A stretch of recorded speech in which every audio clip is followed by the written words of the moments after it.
you are here. Come in, my friend. It is good to see you. Sit down. You are at the right place. I'm Sherlock Holmes, and you've come to hear about Dr. Watson's adventure of the Hanover Hospital. Well, I have just finished writing it, and I'll read it to you. I hope that you will find it worthy of being published in your magazine. But, unlike Watson, my longtime friend and colleague, I am no writer. As you know, I have in the past had the patience to spend thousands of hours in the analysis of ashes of hundreds of varieties of cigars. My monograph of the distinction between the ashes of various tobaccos was an invaluable resource for me in a number of my cases, such as the Hound of the Baskervilles and a study in scarlet. I find, however, that I can write non-stop for many hours on such fascinating topics as the ash of cigars or the habits of bees, but I have little appetite or ability to write about anything that does not have a scientific bent. And yet, because Watson was recently returned to service for the first time since his actions in Afghanistan, it falls to me to construct a written record, though a very brief one, of his latest actions as the leader of a major building project in the former British holdings in Hanover, Germany. The city is the 13th largest in Germany and is the capital of the state of Lower Saxony. But up until around 1850 it was ruled for a century by the Hanoverian kings of Great Britain. Even today there are many ties between the city and the United Kingdom of Great Britain and Ireland. When she inherited the throne, Her Majesty Queen Victoria should also have been the monarch of Hanover, which, as I said, was ruled by England for more than 100 years. However, according to the laws of Germany, a woman could not reign over Lower Saxony. They were excluded from the Hanoverian succession. So while Victoria inherited the British throne, her father's unpopular younger brother, Ernest Augustus, Duke of Cumberland, became King of Hanover. During the time that Augustus was king, sentiment against the crown grew and tensions reached their highest point at the very same time that it was decided that England would contribute a large amount of money for a new hospital in the city. The medical community was hampered in its noble work by extremely shabby and primitive buildings. The needless death of a high-ranking member of the Hanoverian royal family prompted London's leaders to summon Dr. Watson. The doctor spent a week's time in discussion with the highest-ranking officials of the nation. At the end of that period, he agreed to become the leader of a group of more than 100 workers who would travel to Hanover and complete construction of a new and modern hospital complex in the city. The project was nearly doomed at the start. A minor elected official, Klaus Ludwig, railed against the idea of a large contingent of British workers coming to his city. He demanded that instead of sending workers to Hanover, the City of London should simply send money. Ludwig wanted the cash to be sent to him, and he wanted to be the one in charge of the project, and not Dr. Watson. Watson, I said, I don't like the looks of this thing. This Klaus Ludwig is a dangerous man. He's rousing the rabble, and I fear that when you and your men arrive in the city, you will be attacked. And then Watson said to me, I have thought the same thing, Holmes. And that's why I'm going to meet with Queen Victoria herself, and he will formally request that 100 of Her Majesty's troops accompany us, and guard the construction site as we work. Smart move, Watson, and if you do not mind, I should like to go along with you on this adventure. I was hoping that you would do so, Holmes. I don't mind telling you that I think your powers of deduction and your wit are going to be sorely needed if we are to get this hospital built.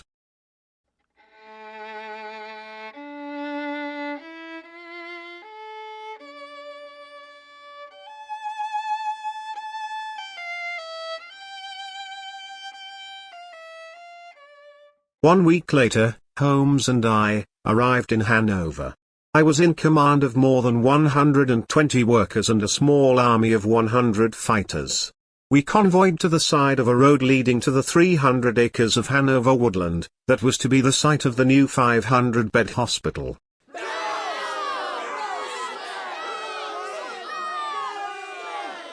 Be on guard, Holmes, that angry crowd has gathered to try and keep us from entering the grounds. That tall figure dressed all in black, with the top hat, is Klaus Ludwig. I've seen his photograph. He is a scary-looking fellow, I will give him that. Watson, I think from the looks of him and that angry mob, that you're going to have to make a little show of force right off. You're correct, Holmes. And that's exactly what I'm going to do. I'm going to walk right up to him, and confront him. But I will not be alone. At my side will be 100 of Queen Victoria's finest troops.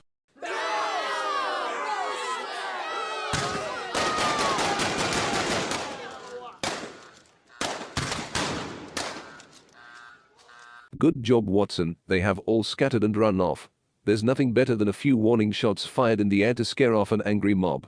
You're right, Holmes, but I am sure that they will be back. And next time, the shots will be fired, not at the sky, but will probably be aimed at human targets.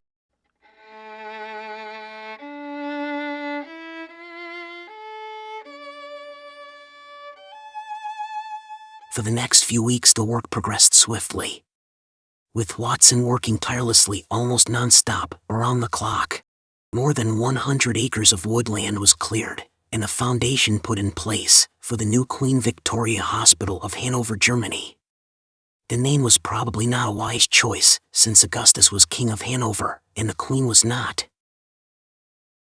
But Watson insisted that the facility be named for the Queen, since it was she who provided the money for the project. The work had begun at the start of summer, and as July drew to a close, the foundation was in place, and the shell of the 4-story structure was slowly rising over the tree line. On the second day of August, as usual, all work stopped at tea time, a few minutes before 5 in the afternoon. The entire workforce, and a small army of soldiers gathered around picnic tables set up near the hospital entrance. The day was sunny and warm. Tea was served along with scones, sandwiches, and various pastries. Dr. Watson and Sherlock Holmes were seated at a table directly in front of the main entrance. Sitting with them was the foreman of the job, as well as the highest-ranking soldiers, and a few of the local people who were assisting in the work. One of the local men, an amiable gentleman named Gustav Moritz, issued a dire warning to Watson. He told the doctor that Klaus Ludwig was gaining power in the city. He had thousands of people in his grip and was gathering a small army. It was his plan to attack and kill Watson and all of his workers as well as the 100 British soldiers. Ludwig intended to take over the hospital building and use it for the headquarters of his new political party. A party that he called the Homeland Defenders. Moritz was certain that Dr. Watson was no match for the insidious Klaus Ludwig. His speeches were full of passion and fire, said Moritz, and every time he speaks, he gathers passionate new recruits to his radical group. At that very moment, shots rang out from the nearby woods.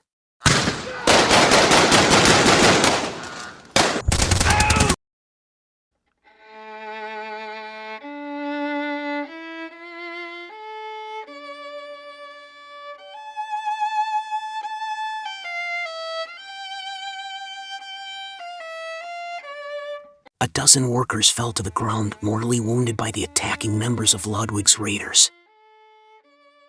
From the woods they came, hundreds of angry Germans, some with clubs, some with axes, and some with rifles. The air was filled with the sounds of gunfire and the smell of gun smoke. More than a score of Watson's workers were scattered on the ground, some dead and some dying. But that local man, Gustav Moritz, had underestimated Dr. Watson. The proof of that came a few seconds later when, atop a giant white stallion, the good doctor emerged from a horse barn, leading a charge of 50 well-trained cavalrymen from Queen Victoria's army.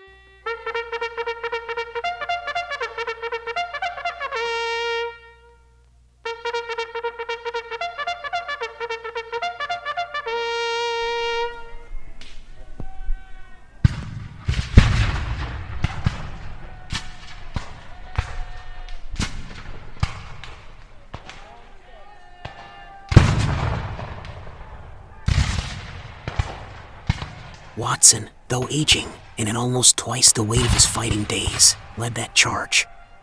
And every single shot that the British soldiers fired found a home in the belly of an attacker. The rabble that was Klaus Ludwig's army quickly fell apart. Many of them lay dead on the ground. The others threw down their weapons and surrendered. Watson got down from his horse. He walked over toward the lifeless body of a man all dressed in black, with a large top hat and a little mustache under his nose.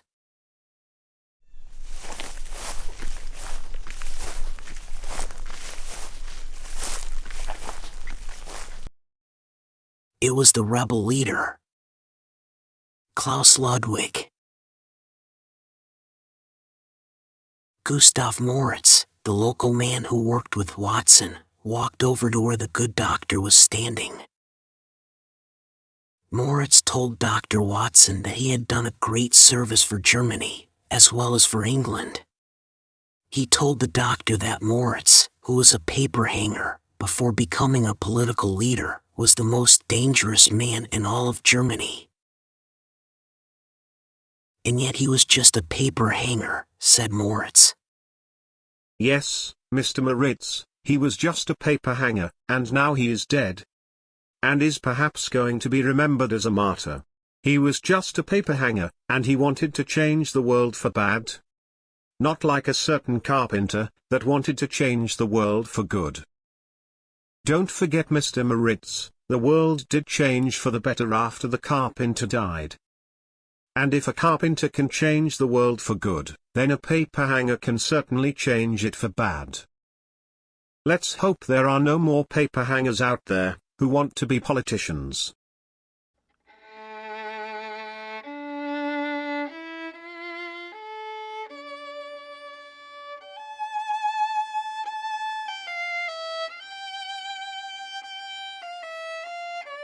This is Bradley Edwards speaking for Bill Russo's Short Story Theater.